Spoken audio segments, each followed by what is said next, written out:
નમસ્કાર મિત્રો, કેમ છો? મજામાં? સ્વાગત છે તમારું મારી YouTube channel natural life with Dina પર. મિત્રો, સવારના વાગ્યા છે 6:45. હમણાં થોડુંક રૂટીન છે ને ચેન્જ થઈ ગયું છે. પહેલાં 5 સાડા 5 ઉઠાતું તો હમણાં થોડોક થાક વિસામો ખવાઈ રહ્યો છે. એટલે સમજો ને 6 વાગ્યા પહેલાં ઉઠાય છે.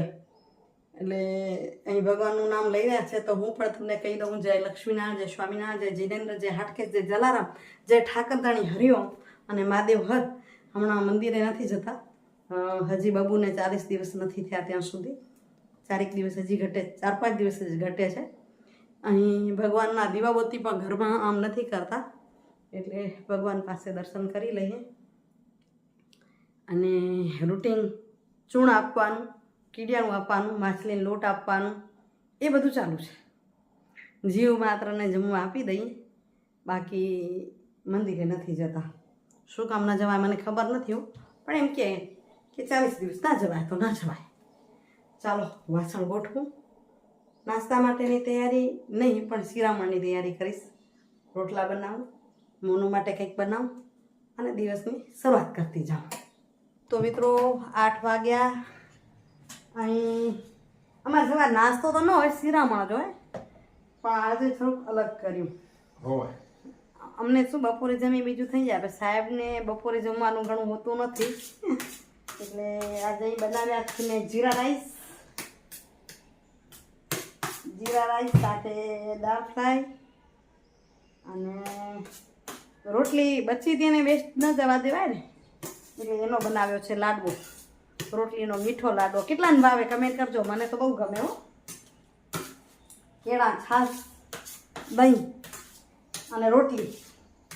ચાલો નાસ્તો કરી લઈ કે શિરામણ કરી લઈ, કરીએ શરૂઆત. હજી બબુડી અમારી રાત્રે હમણાં એવું હેરાન કરે છે કે 2-2:30 વાગ્યા સુધી તો ઓછામાં ઓછું જગાડે એની મમ્મીને, પછી સવાર પડે ને જોરની નીંદર કરે. એટલે પછી આપણે કંઈ તમે તમારી રીતે નિરાતે મા દીકરી કર્યા રાખજો, અમે 2 જણા ખાઈ પીને નીકળી જઈએ. દહીં આવ્યું કે? તો આ લઈ લો દહીં, દાળ ભાત સાથે દહીં. ચાલો જમી લઈએ, ઓફિસ જવું છે, જલ્દી પહોંચી જઈએ. મિત્રો, સાંજના વાગ્યા છે 7:30 અને પહોંચ્યા છીએ ઘરે. બબુ રમે છે ત્યાં બતાવીએ દાદાના ખોળામાં તમને, પછી બીજી પ્રવૃત્તિ કાંઈક કરીએ. બબુ રમે ત્યાં પહેલાં ચડાવી લઉં ખીચડી, તો મૂકી દીધી ખીચડી. મગ ચોખાનો શીરો થશે ચાલુ. અને બબુ બતાવું તમને.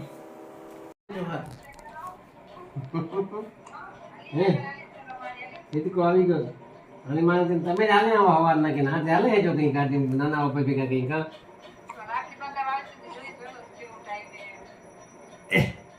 કદી આવું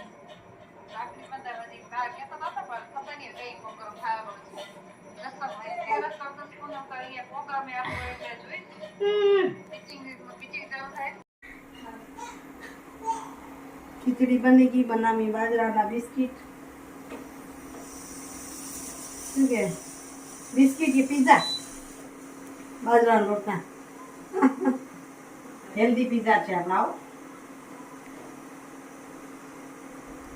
પછી ખાઈ લઈ ખીચડી, ચટણી ને રોટલા, અથાણું, ડુંગળી ને જે ભાવે એ.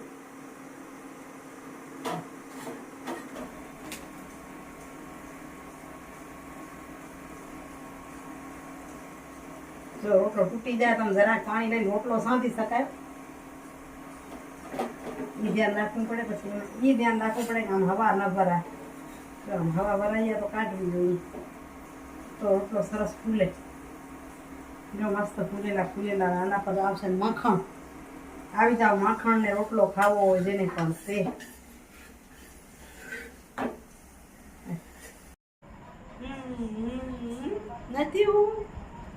નથી હોઈ જાવ. ભૂખ લાગી ને? ભૂખ લાગી મારી દીકરીને. એ મમ્મી આપજો, અમારી મમ્મીને આટો કરીએ.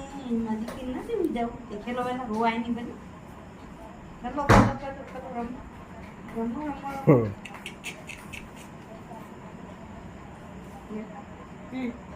આવી ગયા તમે, મમ્મી આવી ગઈ. બહુ ખરા કોણ જુઓલા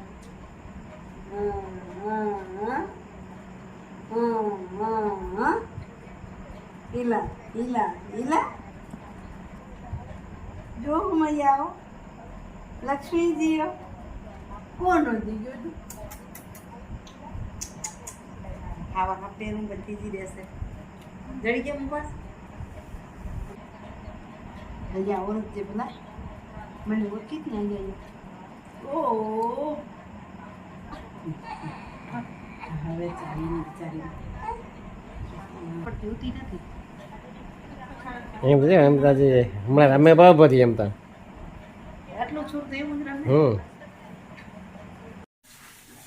તો મિત્રો બીજા દિવસની સવાર પડી છે કાલ વિડીયો એટલો જ થયો બીજું કંઈ થઈ ના શક્યું બીજા દિવસની સવારે વળી પાછા કન્ટિન્યુ કરીએ અને જો જમવાનું પતી ગયું અમારે નક્કી થઈ ગયું છે જવા નાસ્તો હોય જ નહીં જમવાનું જો શિરામણ પીવાનું હોય તો થઈ ગયું વાસણને હાંકડા કરવાનું રસોડો આપણો કરવાનું બબુડી બોલે છે અહીં આવીને પછી આખો દિવસ એમાં બબુમાન ઘરમાં માંડ પૂરી થઈ શકશે વધઘર તો બીજું મૂકી દઈ રસોડાનું કામ પતાવી દઉં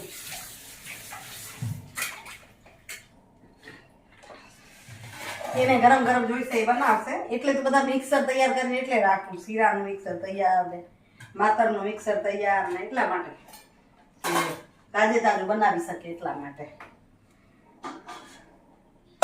હાલો આજે નીકળવું છે જોઉં કયા ગામમાં જવા છે 90% રાયણ મોટી ત્યાં મજા આવશે ક્યાંક હમણાં ચોમાસું નથી ખીલ્યું ચોમાસું ખીલ્યું તો બતાવવાની મજા આવી જાય હાલો સુવિચાર લઈ લો પછી નીકળીએ મિત્રો તો ઘણી વાર બધા મિત્રો એમ કહેતા હોય કે કેમ ખુરશી વળો ને 3 થાય ને તો કેમ પહોંચાય જુઓ કે મેં વાસણ ધોયા ત્યાં સુધી અહીંયા સાફ કરશે પ્લેટફોર્મને બંને જણાને કામ કરવું હોય ને ભેગું નીકળવું હોય તો બંનેને ઘરે કરવું જ પડે થોડું થોડું તો પહોંચી વળાય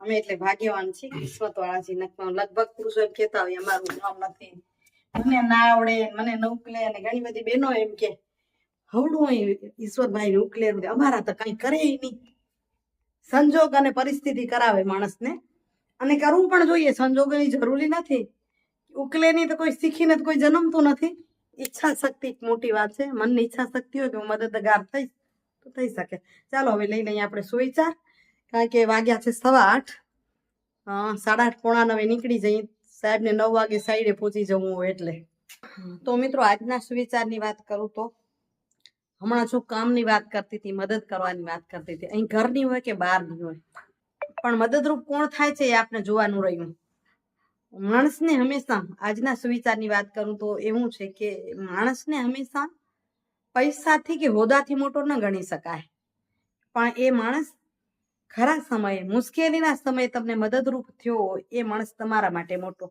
જગત માટે કદાચ પૈસાદાર પણ મોટો હોઈ શકે જગત માટે કોઈ હોદેદાર પણ મોટો હોઈ શકે પણ આપણને મોટું કોણ લાગે જે ખરા સમયે આપણી મુશ્કેલીના સમયે જે આપણે કામ આવ્યું હોય એ વ્યક્તિ આપણા જીવન માટે મોટું છે એના ઉપકારને ક્યારે આપણે ન ભૂલવા જોઈએ એ વ્યક્તિ પૈસાદાર પણ હોઈ શકે મધ્યમ વર્ગ પણ હોઈ શકે અને માત્ર ઝૂંપડામાં રહેનારો વ્યક્તિ પણ આપણી માટે મોટો હોઈ શકે એ રહેતો ઝૂંપડામાં હોય પણ આપણી જ્યારે સમય આવ્યો જ્યારે જરૂર પડી માણસને અનેક પ્રકારની આપણે જરૂર પડે જીવન જીવીએ છીએ ત્યારે તો કોઈ પણ પ્રકારની આપણે જ્યારે મદદ કરી તો હું કહું છું ઝૂંપડાવાળો વ્યક્તિ પણ આપણી માટે ઘણો મોટો છે અને આપણે જેને મોટો કહીએ છીએ ને એ વ્યક્તિને ઘણું બધું કરવું પડતું હોય છે તો એની માટે એવું છે કે એમની માટે પરિશ્રમ બલિદાન કે સમર્પણ એ બધા જ મુશ્કેલના માર્ગ છે મોટો વ્યક્તિ એ જ હોય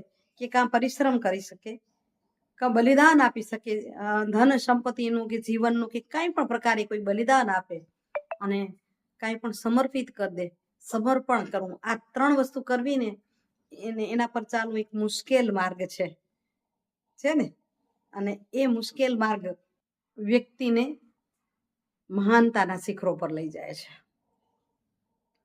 આ માર્ગ પર ચાલનાર વ્યક્તિ હંમેશા મહાન હોય છે અને એ જ વ્યક્તિ બધા અન્ય લોકોની મદદ કરી શકે મદદની ભાવનાથી જીવી શકે ચાલો આપણે કંઈક વિચારીએ એમાંથી શું થોડુંક લઈ શકશું. કદાચ અત્યારે પૈસા દેવાની હેસિયત ન હોય તો કોઈને કામમાં મદદ કરી શકાય, કોઈને આત્મવિશ્વાસ વધારવામાં પણ મદદ કરી શકાય. એ પણ એક પ્રકારની મદદ છે. કોઈનું હૃદય તૂટતું હોય, કોઈ મનથી ભાંગી ગયું હોય, એ દુનિયામાં ઊભું રહી શકે ને, અને એવા આપણા શબ્દો હોય ને, એ પણ આપણી મદદ છે. ચાલો હવે જલ્દી જલ્દી તૈયાર થઈએ અને નીકળીએ. સાહેબ કરશે ઉતાવળ, સાહેબને કહેશે મને માધા પર પહોંચવું છે, જલ્દી કરજો એમ કહેશે. તો મિત્રો સવારે નીકળી અને કહેતી હતી ક્યાં જાઉં છું નક્કી નથી, તો આજે આવીશું મોટી રાયણ ગામે. આજે આ ગામ એવી મોજ આવે છે, શું કહું ખબર છે, અહીંના જે આંગણવાડી વર્કરો છે ને, એ ગામ માટે કદાચ આંગણવાડીના વર્કરો હશે, પણ મારી માટે તો ખાસ બેનપણીઓ છે. અને તમને હું બતાવું જરાક આગળ ફરીને, તમને લાગશે કે ના ખરેખર બેનપણી જેવો માહોલ છે. એટલે મીટિંગ છે, પણ જે મળવાની મોજ છે ને અલગ છે. ખાલી એક બેનની આંગણવાડીમાં આવ્યા, નિશાબેન, એને ખાલી ફોન કરીને કીધું કે દીનાબેન આવ્યા છે, તો અહીં બેઠેલા વર્કરોએ કોઈ એમ ન પૂછ્યું કે દીનાબેન શા માટે આવ્યા છે. બધી જ અહીંયા આવી ગઈ. એટલે એ માહોલ મારી માટે સારો છે. તો હું તમને બતાવું અહીંથી. જો આ છે મધુબેન, પછી રીનાબેન, આ નાનો બોલી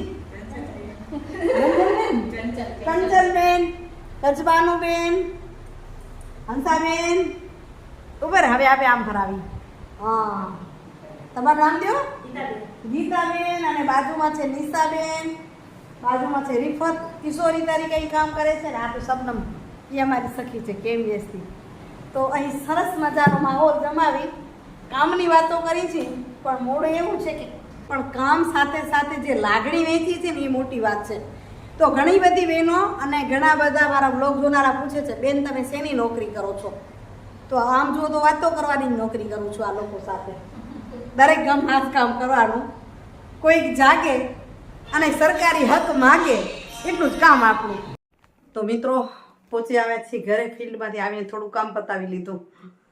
ગરમી કેવી છે એટલે પહેલું તો ફ્રેશ થવાનું કામ કરવું પડે, શાંત મજા આવે તો અહીંયા આનંદ આવે. તો ચાલો મિત્રો, એમ કહેતી હતી કે અહીંયા વાત મારી અધૂરી રહી ગઈ હતી રાયણ. તો માત્ર કામ વાતો કરવાનું નથી, મહિલાઓની ટ્રેનિંગ કરવાનું મારું કામ છે. જે પંચાયતમાં છે એમની સાથે પંચાયતની ટ્રેનિંગ, આંગણવાડીઓ સાથે ત્યાં કિશોરીઓની ટ્રેનિંગ, અન્ય મહિલાઓ સાથે મહિલાઓની અલગ અલગ પ્રકારે ટ્રેનિંગ કરવાનું કામ કરું છું. અને મેં કીધું ને કોઈ જાગે અને સરકારી હક માગે, એટલે હક ખાલી સરકારી નહીં પણ પોતાના હક અને અધિકારો જે બંધારણે આપ્યા છે, આપણે સંવિધાને જે આપ્યા છે, એ કેમ આપણે મેળવીએ અને આપણે ફરજ પર પણ કેમ જાગૃત થઈએ. આ પ્રકારની કામગીરી હોય છે મારી. અને અહીંયા વિડીયોને આજે એન્ડિંગ કરું છું. ક્યારેક વળી પાછી નિરાંતે વાત કરીશ, અને તમને બધાને જો ઇન્ટરેસ્ટ હશે તો ક્યારેક બીજા ગામડાની મારી આ પ્રક્રિયા પર તમને બતાવતી રહીશ. તો આવજો મિત્રો, કાલે પાછી મળીશ બીજા વિડીયો સાથે. ત્યાં સુધી જય શ્રી કૃષ્ણ, જય જય ગરવી ગુજરાત, જય ભારત અને જય હિન્દ. Bye bye. આવજો મિત્રો. હરિઓમ. જય શ્રી કૃષ્ણ.